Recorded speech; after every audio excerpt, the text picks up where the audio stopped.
Welcome back, everybody, to the Nerdcore Podcast, a podcast that reviews movies and talks that nerd shit. This is episode 542, and it is your review of Ashes of Time. And of course, this is an Nerd Con here to host the show alongside my wonderful host, Brad Young Yoda.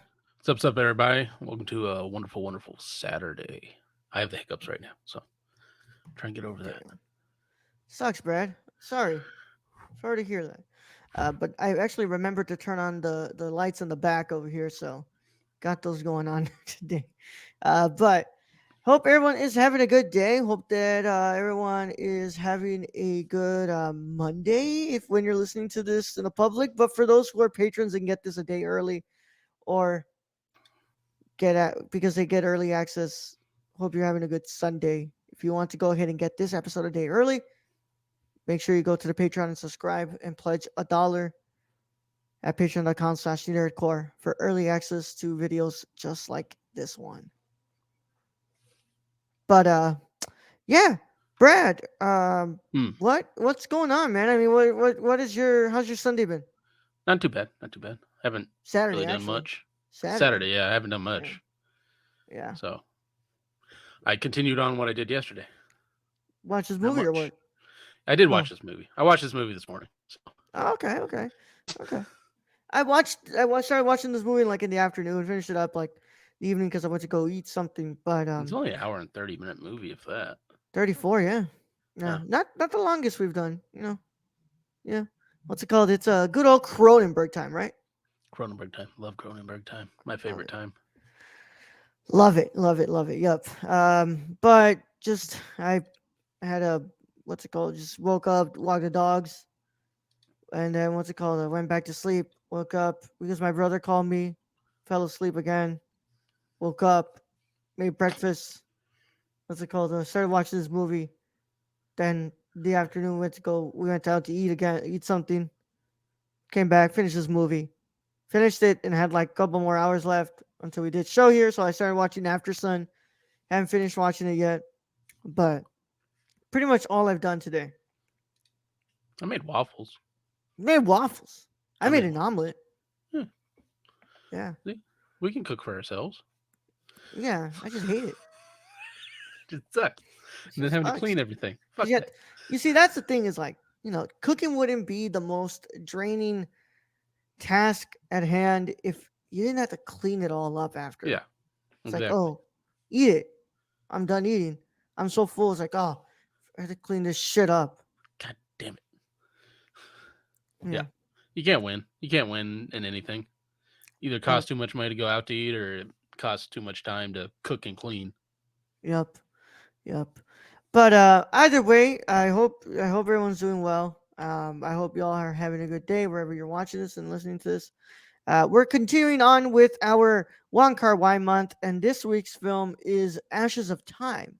I've never seen this film, and also I forgot to. I need to what's it called? Correct myself. Last week I said that we are not watching Fallen Angels, and I looked at my schedule. Brad, we are watching Fallen Angels. Oh, so we should be watching Fallen Angels. Yeah, we're watching Fallen Angels next week. That's our review for Monday.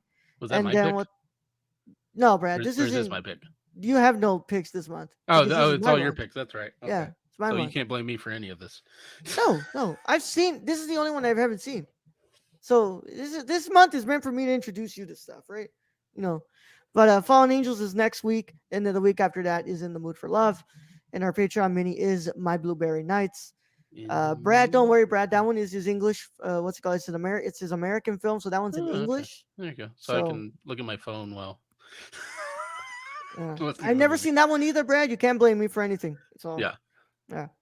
At least I know that Fallen Angels and In the Mood for Love. At least I like them. I don't know if you will, but I'm at least giving you something that I think. I like the Chungking Express. That was good. I like that one. Yeah. Well, enough of the banter that apparently people hate online. Yeah, just skip 5 minutes, you bastards. Let's get into this, Brad. So, guys, this movie came out in 1994, and then a Redux version came out in 2008, which was the one that Brad and I watched. So, if you haven't watched this film, then go ahead and get out of here. We care about spoilers. But if you don't care about spoilers, or you've already seen the film, then stay here. Either way, how any of those things go, dude, y'all. I don't know what to say anymore. I'm tired.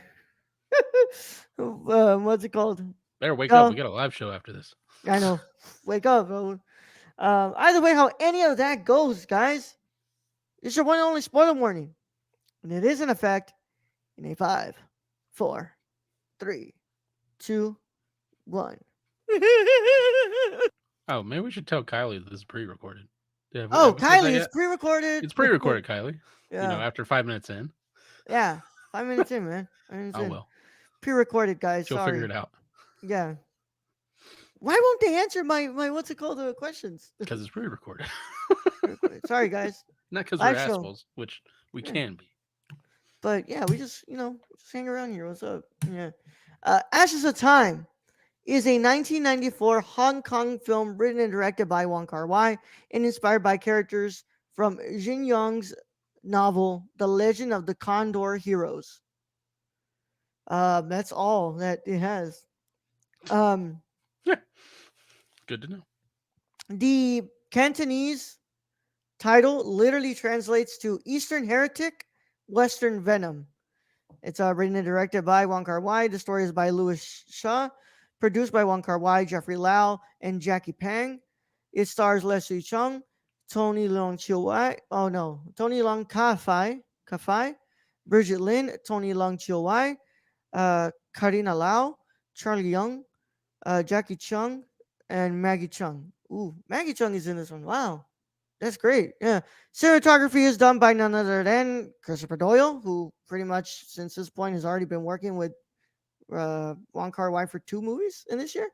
Edited by Heike Wai, Kwang Chiu Young, William Chang, and Patrick Tam. Music is done by Frankie Chan, Roy Garcia, who did the music for what's it called, Chungking Express as well. And it what's it called, sits at an hour and 40 minutes for the original version, but the redux that we watched is 93 minutes, so it's an hour and 33. And it cost 40 million Hong Kong dollars. I don't know what their currency is called. And in the Hong Kong box office, it made 9,023,583 Hong Kong dollars. And in US dollars, it made 1,912,490, and for the redux. So I don't know, man. I don't know what it equates and stuff. Mm, Yeah. Since that was basically nothing, I'm gonna read y'all some what's it called, some trivia. trivia here. Trivia. Trivia. Yeah. Um, the film had an exhausting effect on Wong Kar Wai.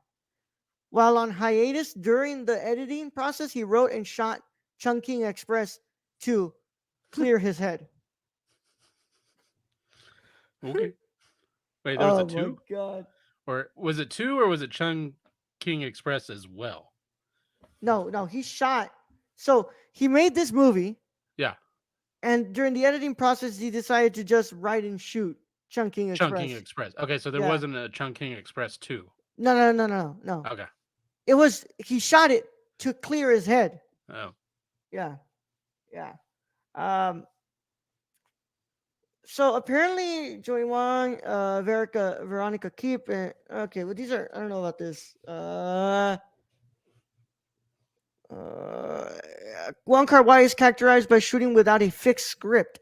Before shooting, Tony Leung Ki-fai even only knew that the character was called Huang Yoshi and did not know the specific part of the play.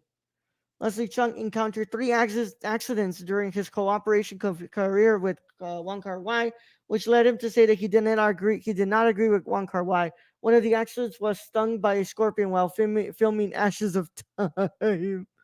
Holy shit! I mean, but it's a scorpion, bro. Like, Brad, I know, you live by where scorpions are, right? yeah, A lot of scorpions. You gotta be careful where you step, right? yeah, Or because else they you're gonna get blend in stung very by. well to the desert, so it's Yeah, pretty bad. You can see yeah, them with the black light though. yeah. Oh man, but yeah, guys. Basically, like we watched Redux. The Redux was crafted because what's it called? All the old reels and stuff were pretty much lost or damaged. So he had to re-edit this movie and rescore this movie, Mm. and he ended up re-releasing it in 2008 under Ashes of Time Redux. But yeah, Brad, I guess since both of us haven't watched this film and I've been going to you for the past couple of episodes, I guess I'm gonna go first then. Okay. Um, I like this movie, but it's easily the weakest of his movies that I've seen. Um, and that is me borderline saying that I pretty much was not on the same wavelength of this movie for most of the for most of the time. This movie obviously looks beautiful. It looks beautiful, shot beautifully by Christopher Doyle. Its production design is beautiful as well, but the story just never grabbed me, man. And it's just I get what he's trying to do, and I know that Wong Kar-wai loves this, and he wanted to create more of a romantic wuxia film, and to an extent it does work with the dialogue that he has in there, but it just never worked to like grab my attention as much as like his other work does. But Brad, what are your initial thoughts on Ashes of Time? I'm just gonna start with say the fight scenes in this are amazing. Oh yeah, Like all the fighting scenes, like fuck yeah, choreography and all that, the shooting of it, fucking amazing in this. I love that. But I have an issue with this movie and that it drags. It is yeah, slow. You can feel the slowness of this pacing throughout the whole thing. And I think that's you're right. The story doesn't grab you. There's a lot of jumping in between characters of like here and there and everywhere, and the story just I don't know if he had sat down again and kind of figured out the story better and maybe edited it better, it would have flowed better. But yeah, what you have here, it's only an hour and 34 minutes. Is that what we said? yeah. 33 now in It, 33. it felt like three. That's kind Yeah, of what it feels. It's slow. It's slow, which is bad because the rest of this film is done pretty well. It's a great like martial arts movie. It really is on the fighting part of it. It's just it's slow. yeah, and it's like you know, I know they're two completely different films. Like this is supposed to be more of a meditative approach to wuxia films, but like I look at something like The Grandmaster, and I'm like, oh, that did it better. Like that It does it did. better. It did, Like it and we has, didn't feel the greatest about Grandmaster either, but that had a better pacing, a better story in my opinion. yeah, Also, it had the longest fucking train I ever saw in a movie. yeah. And even then it has better choreography, like better choreography and stuff. But In some part, I mean, I liked the choreography in this, like the one where the barefoot like yeah, assassin, I guess you could call him, just jumping around and just fucking shit up. That was cool. yeah, or the blind swordsman as well, who Yeah, may or may not be like all of sequenced. that. Like I really like the ways those were shot and everything. Yeah, I just kind of wish that like as much as Wong Kar Wai extends his hand here, like I wish I had enough of substance to be able to grab onto it and be able to say like, oh, this movie is something that I'm on its wavelength of what it's trying to say. And throughout this movie, I never got that. I never did. I just I was like, okay, I'm here, but like nothing is interesting me enough to be able to sit through here and say like, wow, I'm falling in love with this story. I, Like, I I think a major issue with this is that you have the main character in this who's telling the story, and you yeah, stick with him and you have an understanding of him. But all the other characters in the you barely glance over. Like there, you go back over to them, barely glance over their story, so you don't really care. Like the female yeah. movie, they get lost. Like literally, like it's just glancing blows. Oh, that's his wife, and he sends his wife. Like you really don't see her again at the very end. And I mean, that's kind of like with all the female characters in this, and some of the male characters. It's just like, well, he was there, and now he's not. He's dead. I gotta say the performances are pretty good though. I Yeah. really do like Tony Longchawai's performance, Tony Long Cafe, and I'm trying to remember what was her name. The girl at the end, um, that lady at the end just had an incredible what's it called final monologue, and I loved it. And I wish that what's it called we got to see more of that from this movie, like where it's like I think that's a big problem where it's at the end where the story's really starting to grab me, and Mm-hmm. it's like you had almost an hour and 30 what's it called an hour and 10 minutes before To get this. to get me there, and you Yeah, just yeah, didn't do like it. 40 minutes and you Yeah. decided, yeah, you know. Nah, nah. But they all can't be winners, right? They can't Mm, be all winners, and I gotta say that even then, even though that there's all these things that like I obviously had a problem with, like I love the cinematography. Like Christopher Doyle's cinematography is that's pretty good. fucking good. I mean, I wish it was the little cleaner, but when was this movie Yeah, made? 94. 1994. So yeah, you're using Teenage Mutant Ninja Turtle fucking film Yeah, back in the day. 94, and he only what's it called re-edited the film, so he didn't really remaster it. It's available on Blu-ray, but like this hasn't been given a proper cleanup. Like this Yeah, needs a it needs a cleanup. cleanup. I think if you did a cleanup, you'd have a lot better, at least visual, Yeah, onto what and already is a pretty good visual. yeah, but these what's it called? I don't know where the distribution rights are with this one, because like the set that Criterion put out put pretty much all of his films except for this one, My Blueberry Nights, and what's it called? The Grandmaster. So I don't Distributed know. by Newport Entertainment. Yeah, chances are that like that stuff is They just don't exist lost. anymore, probably. Probably that stuff is just lost, and it's like Yeah. they need to get the distribution rights to that stuff so they can order a good freaking what's it called a good restoration. But needless to say, what's it called? I still really like the way that it looked. Like I really like the locations they chose. Like that desert was freaking awesome too. And there was some moments in here where like some of those like the shot Brad at the end, not towards the end, but it's towards the end, right? Where it's dark and Hmm. you see the light pouring out from the cloud. It's the part where he's talking about. I've never really looked at the desert Yeah, yeah. before.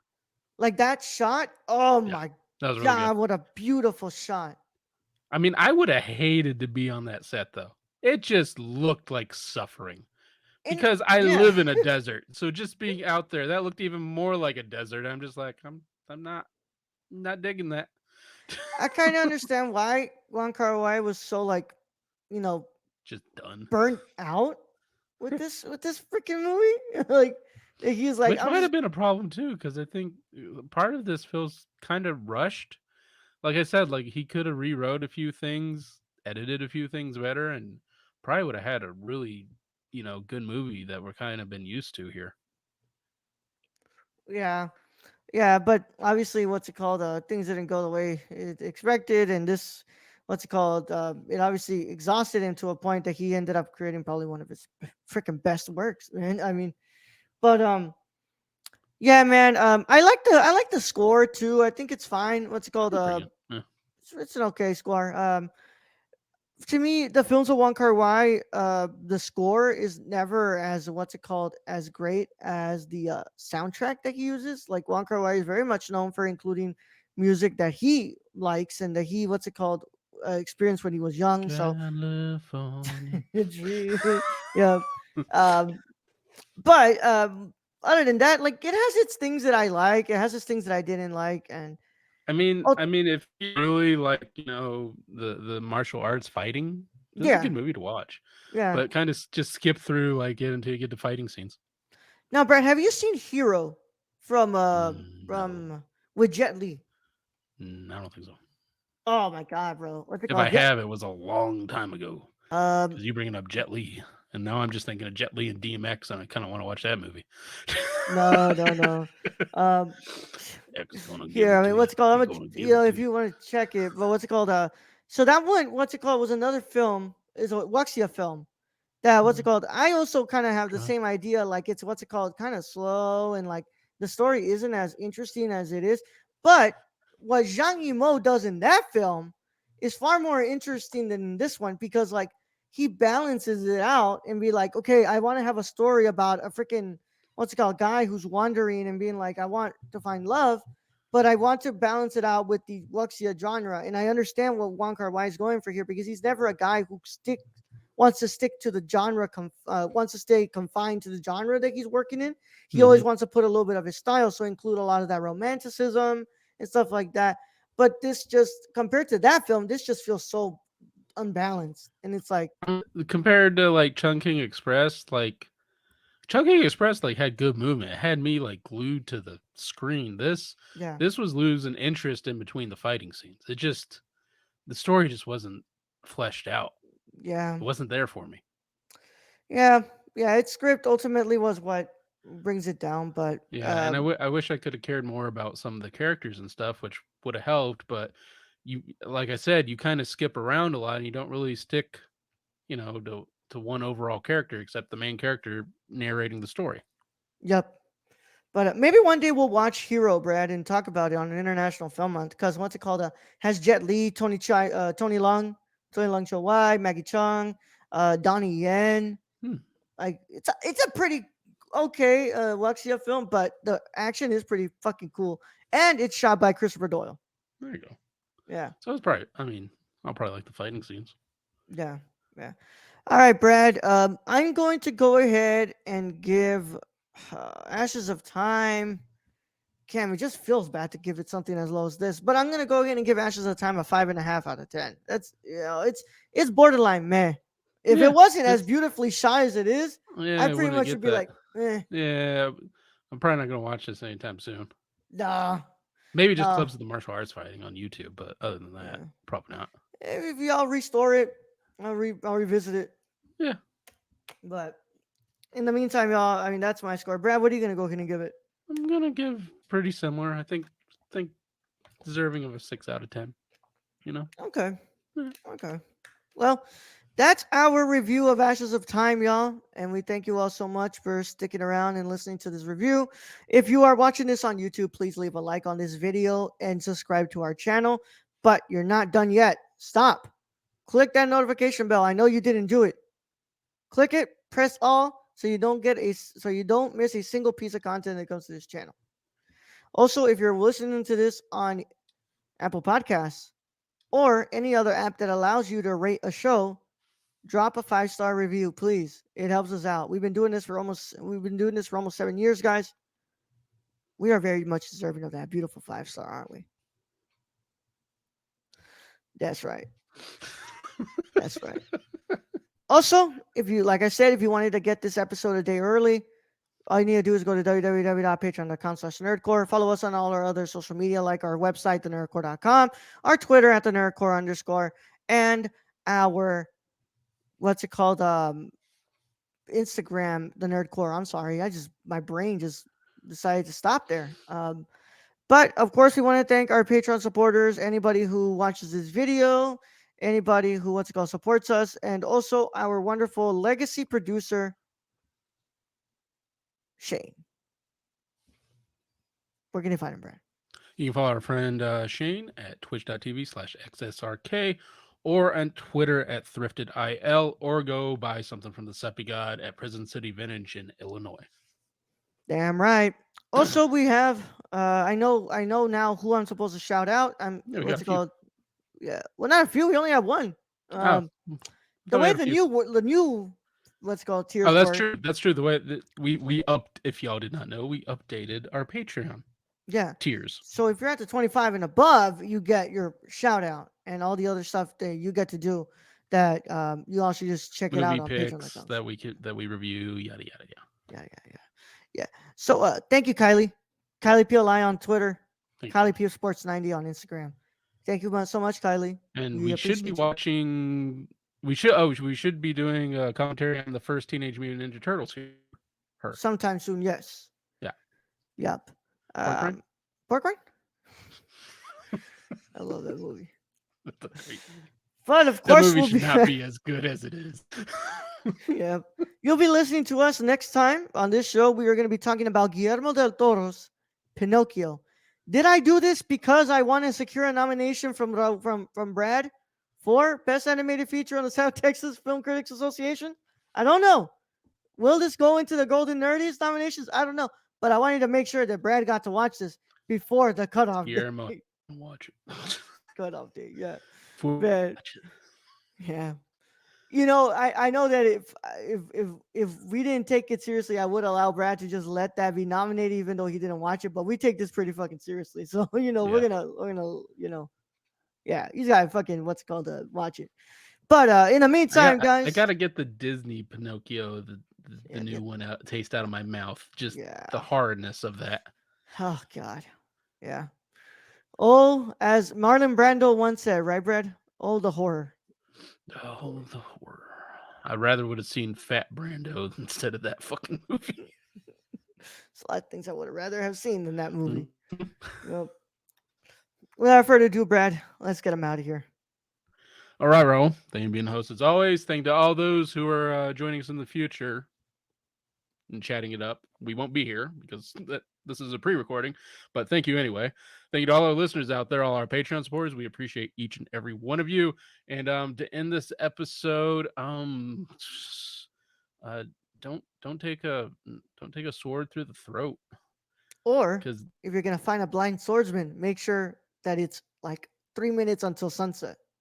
yeah, yeah, it's dark. And also, don't the guy you hire just sitting there in the sand and being like, yeah, he talks to you. What? Stop it. Anyway, Young Yoda out.